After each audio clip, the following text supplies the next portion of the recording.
호세아 13장 1절로 4절입니다. 우리 함께 한 목소리로 크게 읽겠습니다.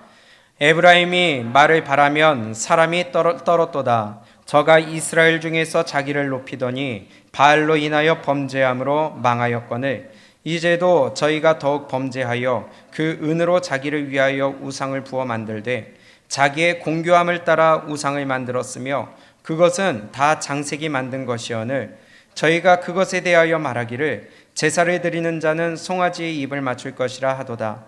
이러므로 저희는 아침 구름 같으며 쉽게 사라지는 이슬 같으며 타작마당에서 광풍에 날리우는 쭉정이 같으며 굴뚝에서 나가는 연기 같으니라.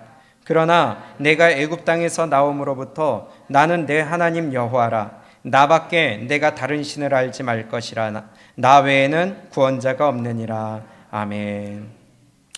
호세아 강의 18번째 시간 주밖에 다른 이가 없습니다 라는 제목으로 함께 말씀 나누겠습니다. 좀 전에 부른 찬양의 가사처럼 예수만이 우리의 참된 길이시고 진리시고 답이시고 그분만이 구원자이십니다. 예수의 이름 외에 다른 구원의 이름을 주신 일이 없다고 우리에게 말씀하셨습니다.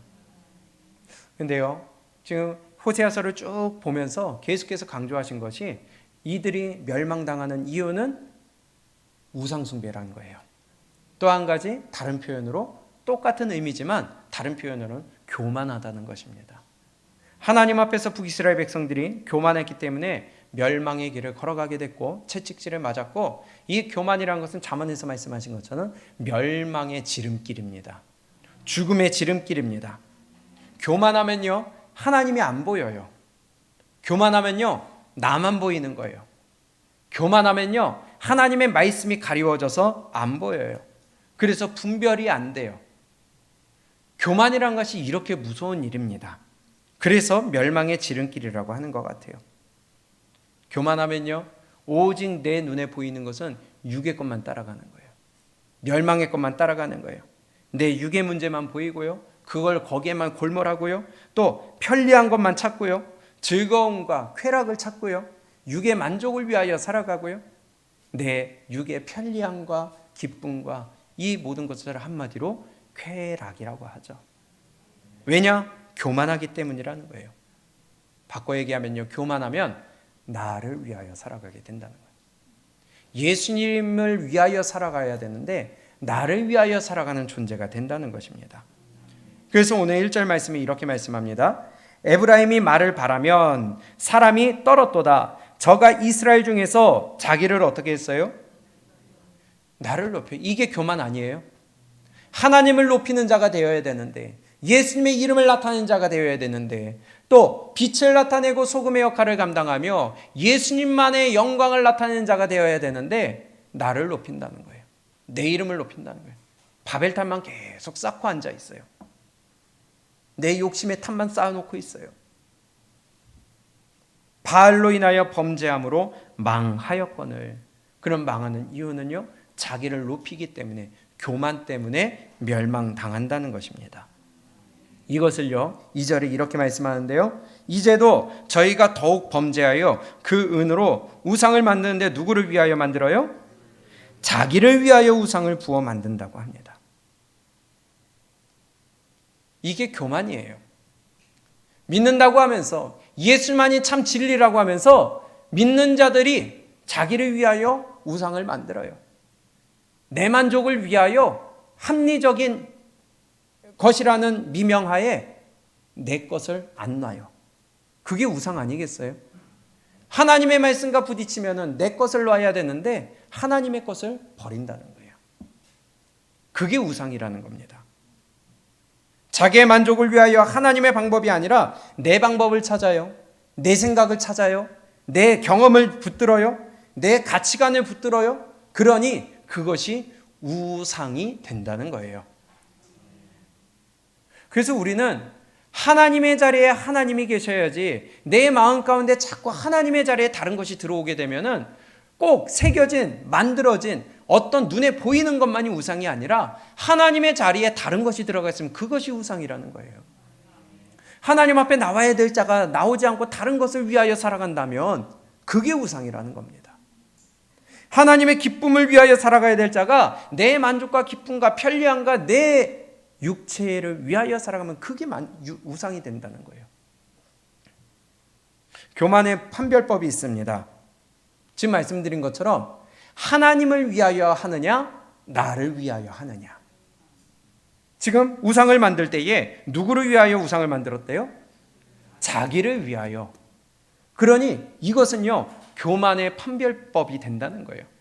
내가 지금 하고 있는 이것이, 내가 지금 내린 결정이, 내가 선택한 이 방법이 과연 하나님을 위한 것이냐, 나를 위한 것이냐? 하나님의 만족을 위한 것이냐, 내 만족을 위한 것이냐? 내가 조금 불편하더라도 하나님을 위하고 교회를 위하고 말씀을 위한 방법이냐, 아니면 내가 편리하기 위하여, 내가 마음이 조금 편하기 위하여 근데 그것을 붙잡았느냐, 이게 교만하느냐 교만하지 않느냐의 판별법이 될 수 있다는 거예요. 너무 간단해요. 잘 알고 계시는 말씀입니다. 고린도후서 5장 15절에 우리에게 명령하신, 아니요, 창조의 목적이요 구원의 목적이죠. 이렇게 말씀합니다. 저가 모든 사람을 대신하여 죽으심은 산자들로 하여금 다시는 저희 자신을 위하여 살지 않고 오직 저희를 대신하여 죽었다가 사신 자를 위하여 살게 하려 함이니라. 예수님이 나를 대신하여 십자가에 달려 죽으신 이유, 왜냐? 나를 위하여 살지 않고 다시는 나를 위하여 살지 않고 나를 대신하여 죽으신 자를 위하여 살게 하기 위함이다. 이게 바로 창조의 목적, 구원의 목적이에요. 그러면 지금 내가 나를 위하여 살고 있느냐, 하나님을 위하여 살고 있느냐, 나를 위하여 살고 있느냐, 말씀을 위하여 살고 있느냐, 내 만족을 위하여 선택했느냐, 하나님의 만족을 위하여 선택했느냐를 가지고 내가 지금 누구를 위하여 살고 내가 교만했느냐 아니냐를 판별해 볼 수 있는 지표가 될 수 있다는 거예요. 과연 나는 어떻게 하고 있는가? 내가 좀 불편해도 하나님을 위하여 불편함을 감수하는지, 아니면 내가 불편하니까 하나님의 말씀을 내려놓는지, 이게 너무나도 명확한 판단법이 되는데 우리는 때마다 선택하기 쉬운 것은 내 편리한 것을 선택하는 것이죠. 집에서 쉬고 싶은 거예요.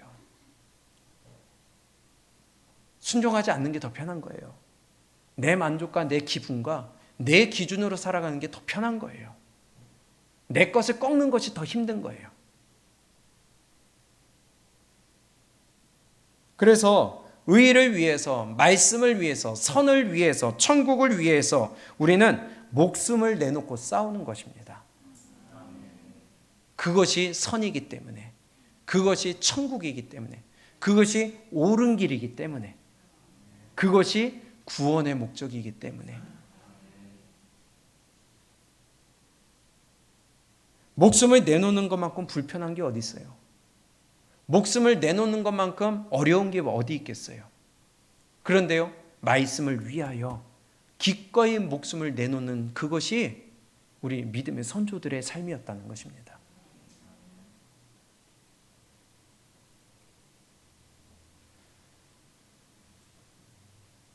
근데 믿음은 우리가 희생하는 거다, 믿음은 양보하는 거다, 믿음은 내가 손해보는 거다 해가지고, 그래, 저 사람이 마음이 불편하니까 내가 조금 양보해야지, 희생해야지 하고 말씀을 양보해요.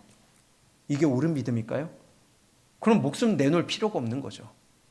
그렇지 않겠어요? 저 사람이 내가 이렇게 얘기하는 거 좀 걸리니까 그러면은 말씀을 양보해야지. 그러면 그것이 범죄하는 거 아니겠어요? 우리의 믿음의 선조들이 그렇게 했다는 겁니다. 그래서 목숨을 기꺼이 내놨다는 것입니다. 그게 바로 교만하지 않은 거예요. 내 불편함을 감수하는 거예요.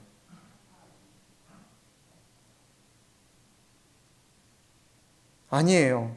진리와 천국을 위해서는요, 그 어떤 것도 희생하고 양보하지 않는 것이, 희생하지 않고 양보하지 않는 것이 옳은 믿음이요, 옳은 신앙의 길이라는 것입니다. 그런데요, 오늘 말씀해 보게 되면 다들 우상을 누구를 위하여 만든다고요? 자기를 위하여 우상을 만든대요. 그리고 그것을 섬기고 있어요. 자기를 위하여 섬겨요. 3절에 그 결과 이렇게 얘기합니다. 시작. 이러므로 저희는 아침 구름같이 쉽게 사라지는 이슬 같으며 타작마당에서 광풍에 날리우는 쭉정이 같으며 굴뚝에서 나가는 연기 같으리라. 아멘. 자기를 위하여 살아가는 자, 자기를 위하여 편리함을 찾는 자, 자기를 위하여 내 것을 놓지 않는 자, 바꿔 얘기하면 교만한 자, 그들은 아침에 구름 같다, 쉽게 사라지는 이슬 같다, 광풍에 날리는 쭉정이 같다, 굴뚝에서 나는 연기 같다. 그러면 오래 간다는 거예요? 오래 가지 못한다는 거예요? 오래 가지 못해요. 지금은 잘 되는 것 같아도, 지금은 건강한 것 같아도, 지금은 내가 좀 부유해지는 것 같아도, 아니요. 하나님은 금방 그거 불어버리시겠다는 겁니다. 교만한 자, 나를 위하여 우상을 섬기는 자, 오래 못 갑니다. 하나님 반드시 그거 불어버리시겠다는 거예요. 호세아 8장 4절에 볼까요? 우리가 봤던 말씀인데요. 동일하게 말씀하세요. 북이스라엘에 대해서 말씀하시는 겁니다. 호세아 8장 4절 시작. 저희가 왕들을 세웠으나 내게서 말미암지 아니하였고 저희가 방백들을 세웠으나 나의 모르는 바며 저희가 또 그 은 금으로 누구를 위하여? 자기를 위하여 우상을 만들었나니 그 결과는요? 파멸을 이루리라. 아침에 구름 같다, 아침에 이슬 같다, 굴뚝에 연기 같다, 또 쭉정이 같은데 그냥 바람에 흩날리는 쭉정이가 아니라 광풍에 흩날리는 쭉정이 같대요. 그냥 바람만 불어도 쭉정이는 날아가는데 이러한 자들은 광풍에 흩날리는 쭉정이다. 남아 있을 수가 없는 것이죠. 살아남을 수가 없는 것이죠. 다 자기를 위하여 행한 교만의 결과라는 거예요. 그래서 교만하게 되면 자기를 위해서 우상을 섬깁니다. 그 결과는 멸망하고 파멸, 그리고 쉽게 사라지는 것밖에 없다는 거예요. 하나님 외에 다른 것에 눈을 돌리는 것, 하나님 외에 내 마음의 중심이 옮겨가는 것을 하나님은 극도로 싫어하세요. 아멘. 그냥 싫어하시는 게 아니라 극도로 싫어하신대요. 오죽하면 우리에게 10계명을 주시면서 1계명에서도 너는 나 외에 다른 신을 내게 있게 말지니라. 첫 번째 계명이 이거예요. 하나님이 얼마나 싫어하시면 하나님 외에 다른 거 섬기지 말라는 거예요. 다른 거에 마음 빼앗기지 말라는 거예요. 근데 대부분이 마음을 빼앗겨요. 두 번째, 2계명은요. 너는 우상을 만들지 말아라. 우상 만들지 말래요. 그러면서 하신 말씀이 뭐냐? 나는 질투하는 하나님이다. 질투하는 하나님으로서 3, 4대까지 내가 갔거니와 나를 사랑하고 내 계명을 지키는 자에게는 1000대까지 은혜를 베푸느니라. 하나님은 질투의 하나님입니다. 우상은 극도로 싫어하십니다. 근데 그 우상은 자기를 위하여 섬기는 거예요. 내 만족을 위하여 섬기는 거예요. 내 기쁨과 만족과 편안함과 내 이익을 위하여, 그것이 우상이 된다는 거예요. 이스라엘 백성들이 그것 때문에 멸망당하고 파멸당했다는 거예요. 그래서 하나님이 안타까운 마음으로 하시는 말씀입니다. 다시 호세아 13장 4절 말씀입니다. 우리 큰 소리로 함께 읽어봅니다. 시작. 그러나 내가 애굽 땅에서 나옴으로부터 나는 내 하나님 여호와라. 나밖에 내가 다른 신을 알지 말 것이라. 나 외에는 구원자가 없느니라. 아멘. 하나님이 얼마나 안타까우시면은 내가 너를 언제부터? 애굽에서 나올 때부터 너의 구원자다. 나밖에 구원자가 없다. 너희는 나만을 따라와야 된다. 나만 섬겨야 된다. 내 말만 들어야 된다. 언제부터? 구원받을 때부터. 우리가 세상에서 구원받아 하나님 예수를 나의 구주로 고백하는 그 순간부터 지금까지 하나님은 한 번도 변한 적이 없으세요. 배반한 적이 없으세요. 그런데 내가 손을 놓고 내가 배반하고 내가 떠난 거지. 하나님은 변하지 않았다는 겁니다. 애굽에서 나올 때부터 한 번도 하나님은 그 구원자로서 내려놓은 일이 없다는 거예요. 그런데 믿는 자들은요, 수시로 배반을 해요. 조건에 따라 배반을 해요. 환경에 따라 배반을 해요. 기분에 따라 배반을 해요. 내가 처한 이익에 따라 배반을 해요.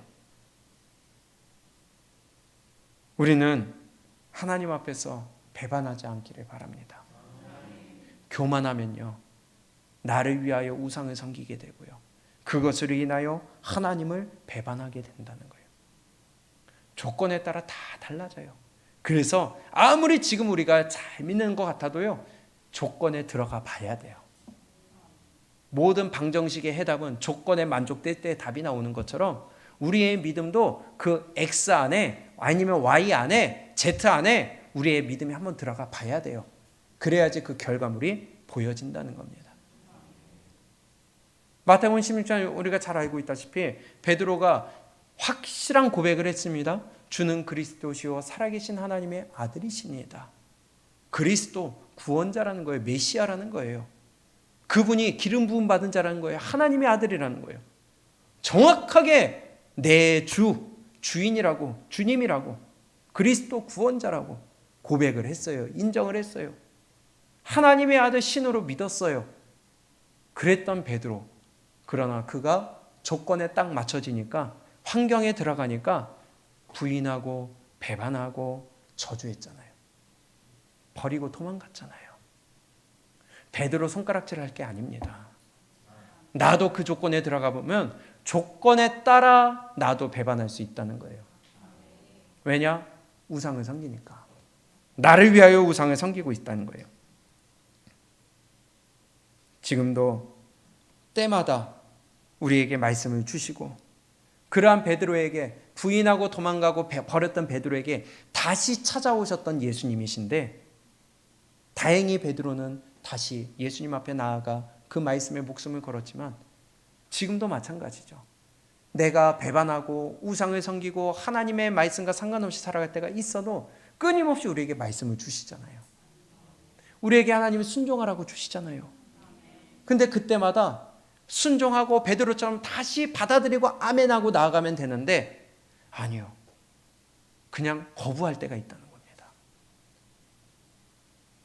잡상인 쫓아내듯이 그냥 문전박대할 때가 있다는 거예요. 볼지어다 내가 문 밖에 서서 두드리노니 네가 문을 열고 나를 맞이하면 내가 들어가 그로 더불어 먹고 마시겠다. 문을 여는 건 나라는 겁니다. 모셔드리는 건 내가 하는 거예요. 나 외에는 구원자가 없다. 나 외에는 구원자가 없다.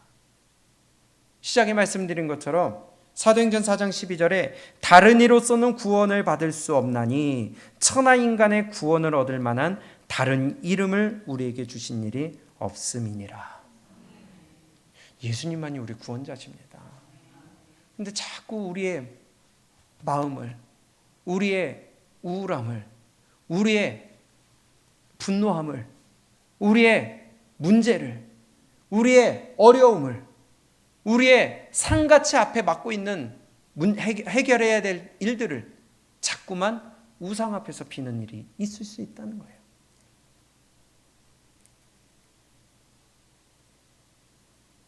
다른 이로서는 구원을 얻을 수 없나니 천하 인간의 구원을 얻을 만한 다른 이름을 우리에게 주신 일이 없음이니라.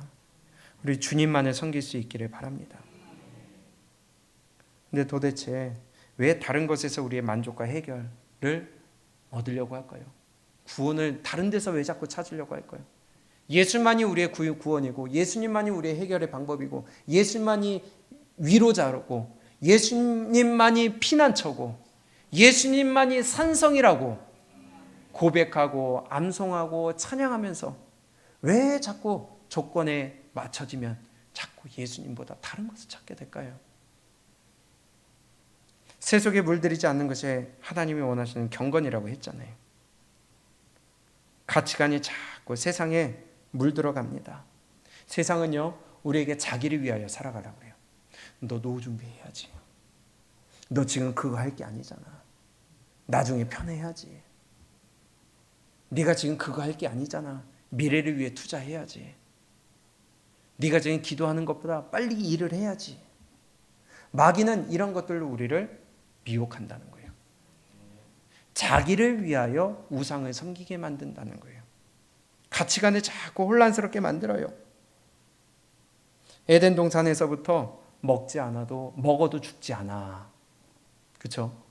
네가 이거 먹으면 눈이 밝아서 하나님과 같이 될 것이야. 근데 그 결과는 어떻게 됐어요? 정반대로 돼가지고 죽게 됐잖아요. 죽지 않는다고 하는데 죽었어요. 눈이 밝아서 하나님과 같이 된다는데 도리어 엉뚱한 곳에 눈이 뜨여져서 자기의 벌거벗은 것을 보게 되었다. 마귀한테 속으면요, 지금은 이것이 맞는 것 같고 합리적인 것 같고 논리적인 것 같고 이성적인 것 같고 이것이 옳은 판단 같아 보여도 하나님의 말씀으로 우리가 판단하지 아니하면, 분별하지 아니하면 마지막에는 결국은 사망밖에 없다는 거예요. 그래서 말씀이 늘 우리의 중심이 되고 기준이 되어야 된다는 것을 말씀드립니다.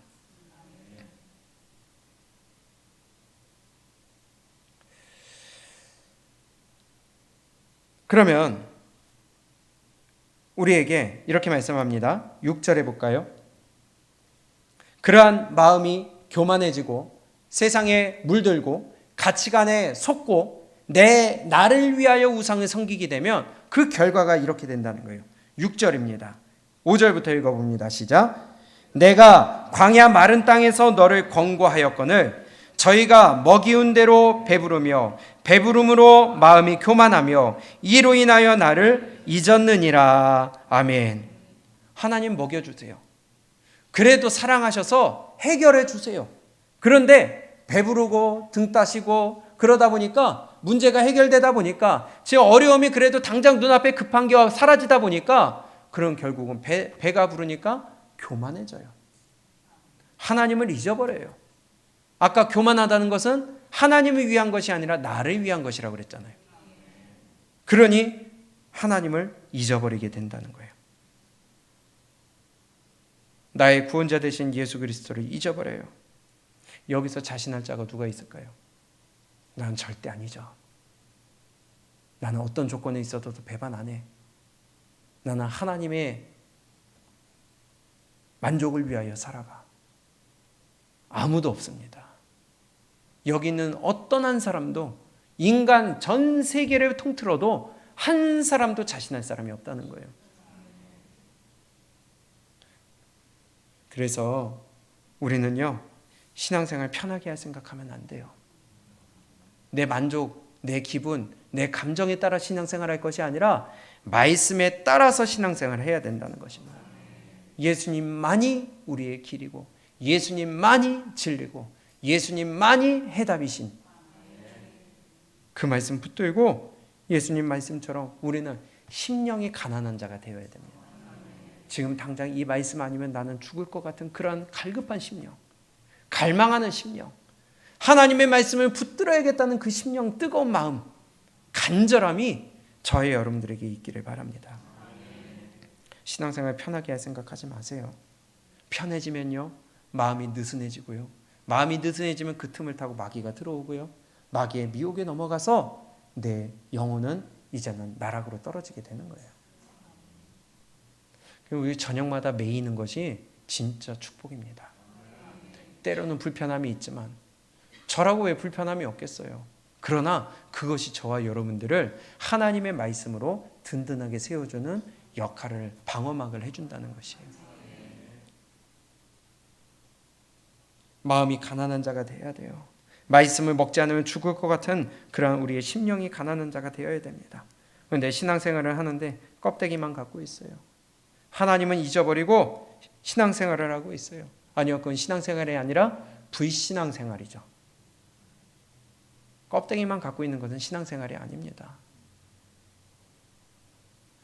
사람이요, 참 간사한 게요, 필요하고 급하고 내가 지금 막 다급할 때는 하나님을 찾아요. 마음이 낮아져요. 그렇죠? 그리고 부르짖어요. 그런데요, 그것이 조금 해결될 만하고 내가 건강이 조금 해결될 만하고 아니면 내 급한 일이 조금 잦아들 만하면은 그 낮아졌던 마음이 언제 있었냐는 듯이 내가 교만해진다는 겁니다. 예수님과 멀어진다는 거예요. 이게 사람의 간사한 공통점 아니겠어요?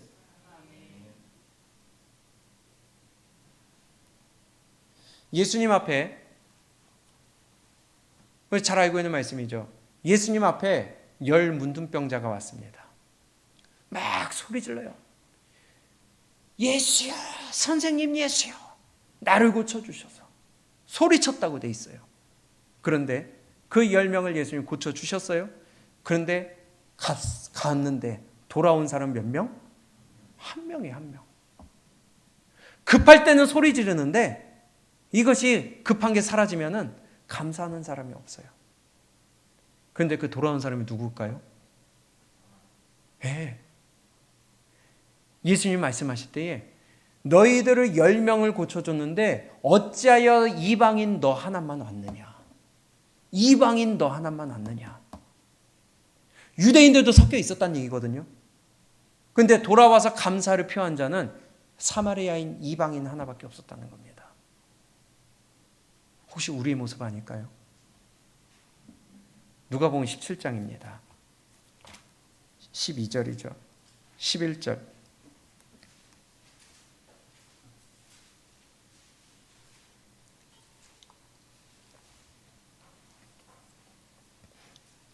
예수께서 예루살렘으로 가실 때에 사마리아와 갈릴리 사이로 지나가시다가 한 촌에 들어가시니 문둥병자 10명이 예수를 만나 멀리 서서 13절 시작.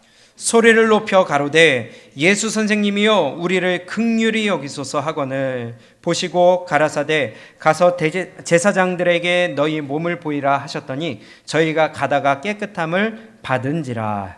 아멘. 예수님이 찾아가신 걸 수도 있겠지만 상황상으로 보게 되면 그냥 지나가시다가 이들이 만난 겁니다. 예수님이 하필이면 그들 앞에 지나가시는데 그들이 예수님의 소문을 듣고 소리 질렀어요. 선생님 예수님이요, 우리를 긍휼히 여기소서. 얼마나 고침을 받고 싶었으면 소리를 질렀겠어요. 당시 문둥병자들은요, 사람들 앞에 나타나지도 못했습니다. 돌팔매지 당했습니다. 죽여도 법적으로 처분을 안 받았습니다. 그 정도로 무시당했던 사람들이에요. 근데 그 사람들이 소리를 질러요? 그거는 돌 맞을 짓이에요. 근데 얼마나 마음이 낫고 싶었으면, 예수님이 죽은 자도 살린다는 그 소문을 듣고 얼마나 낫고 싶었으면 사람들 앞에 소리가 들리도록 소리를 질렀다는 거예요.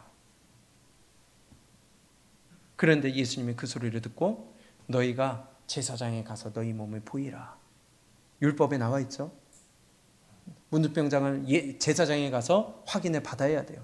그런데 그 말에 순종하여 가다가, 그 자리에서 고침을 받은 게 아니고 가다가 보니까 야 너 괜찮네? 서로 얼굴을 보니까 다시 정상이 된 거야. 그러면은 정상적인 사람이라면, 기본적인 사람의 마인드라면 고쳐준 사람한테 가서 감사를 표해야 되는 게 정상 아니겠어요? 그런데 14절 보시고 가라사대 가서 제사장들에게 너희 몸을 보이라 하셨더니 너희가 가다가 깨끗함을 받은지라. 그 중에 몇이요? 하나가 자기의 나은 것을 보고 큰 소리로 하나님께 영광을 돌리며 돌아와 예수의 발 앞에 엎드려 살해하니. 여기 살해했다는 감사했다는 거예요. 저는 누구예요? 사마리아인이라. 예수께서 가라사대 10사람이 다 깨끗함을 받지 아니하였느냐? 그 9은 어디 있느냐? 18절 시작. 이 이방인 외에는 하나님께 영광을 돌리러 돌아온 자가 없느냐? 누구만 돌아왔다고요? 이방인만 돌아왔어요. 유대인들도 있었어요. 하나님을 믿는다고 하는 자들도 있었어요. 그들 중에 10명 중에. 그런데 정작 고침을 받고 감사하러 온 자는 이방인 하나밖에 없었다는 거예요. 혹시 우리의 상황이 이렇지 않을까요? 내가 급하고 내가 다급할 때는 하나님을 찾는데 그것이 해결된 다음에는 내 믿음이 다시 원상태로 돌아가. 세상으로 돌아가. 내 기준이 세상의 기준으로 맞춰져. 내 가치관과 세계관이 세상의 가치관과 세계관으로 바뀌어요. 내 기분과 감정과 내 기준과 경험, 내 사상이 기준이 돼버려요. 그런데 믿는 자리. 그런데 유대인들은 돌아오지 않았지만 이방인 하나만 예수님께 돌아와서 살해 감사했다고 합니다. 9명의 무리에 속하세요. 1명에 속하세요. 믿지만은 예수님 앞에 찾아 나오지 않는 그 말씀을 다시 하나님 앞에 무릎 꿇지 않는 자에 속하세요. 아니면 하나님의 말씀에 엎드려 끝까지 그 믿음의 길을 가는 자에 속하세요. 그런데 이렇게 말씀하십니다. 19절 시작. 그에게 이르시되 일어나 가라, 내 믿음이 너를 구원하였느니라. 아멘. 믿음대로 되는 거예요. 우리의 믿음대로 되는 거예요. 우리의 행한 대로 갚아주시는 거예요. 말한 대로 이루어 주시는 거예요. 심은 대로 거두는 거예요. 마태복음 7장에 예수님이 5장부터 7장까지 산상수훈을 말씀하십니다. 그 후에 병자들을 고치세요. 그러면서 예수님 앞에 한 백부장이 찾아옵니다. 그렇죠? 찾아와서 예수님, 내 하인을 고쳐주시옵소서. 예수님이 그래 가자 하니까 예수님이 우리 집에 오시는 거 내가 감당치 못하겠습니다. 나도 백부장으로서 사람을 이리 오라 가라 할 수가 있는데 예수님의 능력을 믿으니까 말씀만 하옵소서. 그리하면 내 하인이 낫겠나이다. 그럼 백부장은 지금 유대인이에요? 이방인이에요? 이방인이잖아요. 그런데요, 예수님이 하신 말씀은 너 같은 믿음을 이스라엘에서 본 일이 없다. 다시 한번 봅니다. 마태복음 8장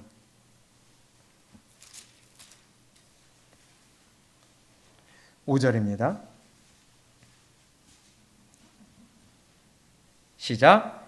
예수께서 가버나움에 들어가시니 한 백부장이 나와 간구하여 가로되 주여, 내 하인이 중풍병으로 집에 누워 몹시 괴로워하나이다. 가라사대 내가 가서 고쳐주리라. 백부장이 대답하여 가로되 주여, 내 집에 들어오심을 나는 감당치 못하겠사오니 다만 말씀으로만 하옵소서. 그러면 내 하인이 낫겠삼나이다. 나도 남의 수하에 있는 사람이요 내 아래도 군사가 있으니 이더러 가라 하면 가고 저더러 오라 하면 오고 내 종더러 이것을 하라 하면 하나이다. 예수께서 들으시고 기이 여겨 좇는 자들에게 이르시되 내가 진실로 너희에게 이르노니 이스라엘 중 아무에게서도 이만한 믿음을 만나보지 못하였노라. 아멘.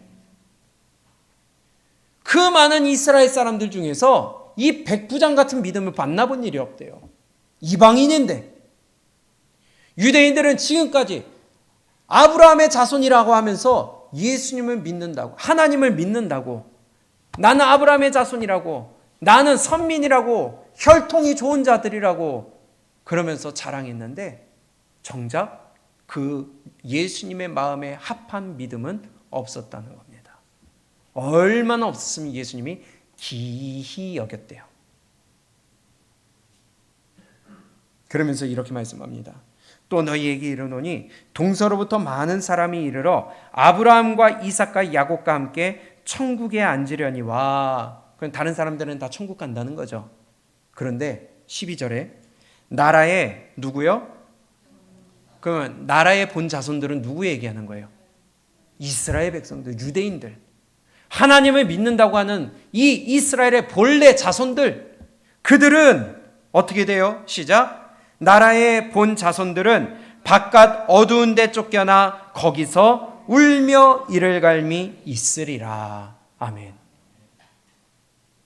이방인은 이만한 믿음을 보지 못했다. 이스라엘 중에 칭찬하시고, 정작 믿어야 될 유대인들 이스라엘 백성들은 바깥 어둠에 쫓겨나 이를 갈미 있대요. 거기가 어딘데요? 이거 거꾸로 된 거 아니에요? 얼마나 믿노라 하면서 하나님의 말씀을 안 믿으면 이방인들 가운데서 기이한 믿음을 예수님이 찾아오시고 인정하세요. 그러나 나라의 본래 자손들은 바깥 어두운 데 쫓겨나 이를 갈며 슬피 온대요. 예수께서 백부장에게 이르시되 가라 내 믿은 대로 될지어다 하시니 그 시로 하이니 나으니라. 교만하면 말씀이 안 보입니다. 나를 위하여 신앙생활하면, 내 편리를 위하여, 내 이익을 위하여, 내 만족을 위하여 살아가면 그거대로 되는 거예요. 결과는. 교만하면 하나님의 기준이 안 보입니다. 우리는 뭘 믿고 있을까요? 유대인들은 정작 하나님의 자손이라고 하면서 선민이라고 하면서 예수님의 말씀을 안 받아들여요. 다시 한번 요한복음 8장입니다. 37절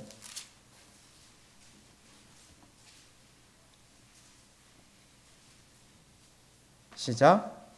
나도 너희가 아브라함의 자손인 줄 아노라. 예, 나도 알아. 너희들 믿는 자인 거 알아.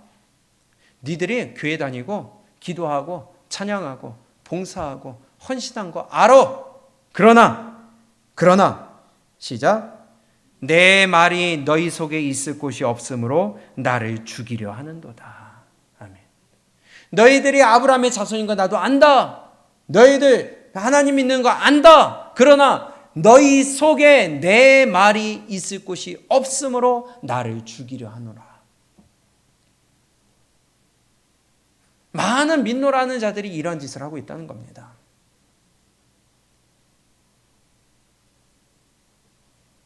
혹시 내가 그 자리에 있지 않는가? 이게 문제는 교만이라는 거예요. 교만이 무서운 것은 다시 한번 말씀드리지만 내 상태를 내가 보지를 못해요. 다시 호세아서 13장입니다.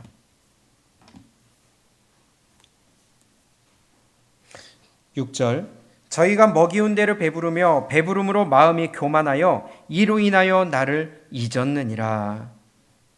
그리고 7절에 그러므로 하나님을 잊었기 때문에 교만하기 때문에 내가 저희에게 사자 같고 길가에서 기다리는 표범 같으니라.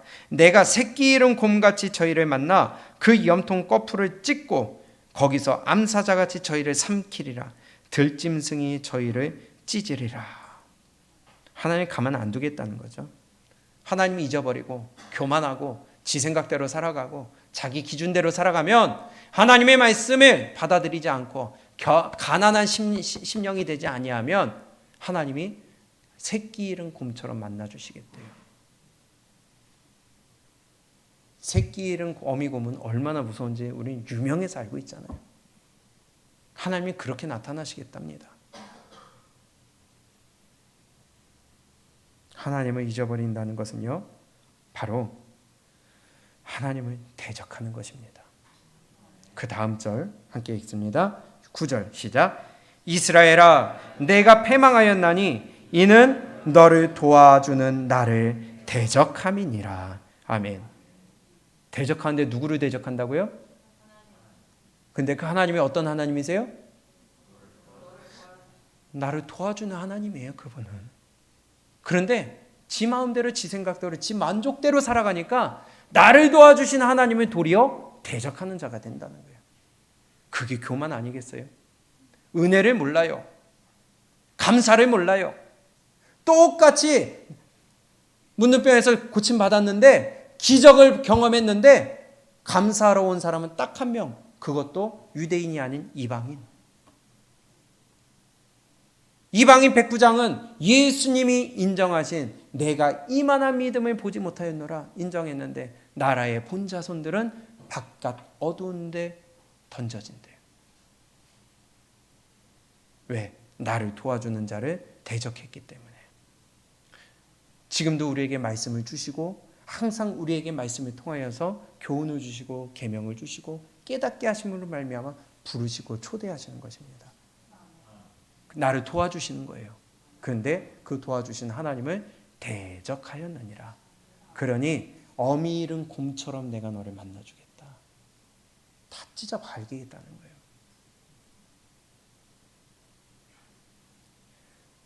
이스라엘 백성들의 애굽에서 신음하고 있을 때 하나님이 직접 나타나셔서 10가지 재앙으로 구원해 주셨어요. 광야 생활할 때에 먹여주셨어요. 만나로. 바위를 쳐서 물을 내주셨어요. 신발이 끊어지지 아니하였어요. 옷도 헤어지지 않았다고 그랬어요. 뿐만이 아니라 가나안 땅에 네가 심지 않은 것을 거두게 하시고 네가 짓지 않는 집에 거할 수 있도록 가나안이라는 것을 허락해 주셨어요.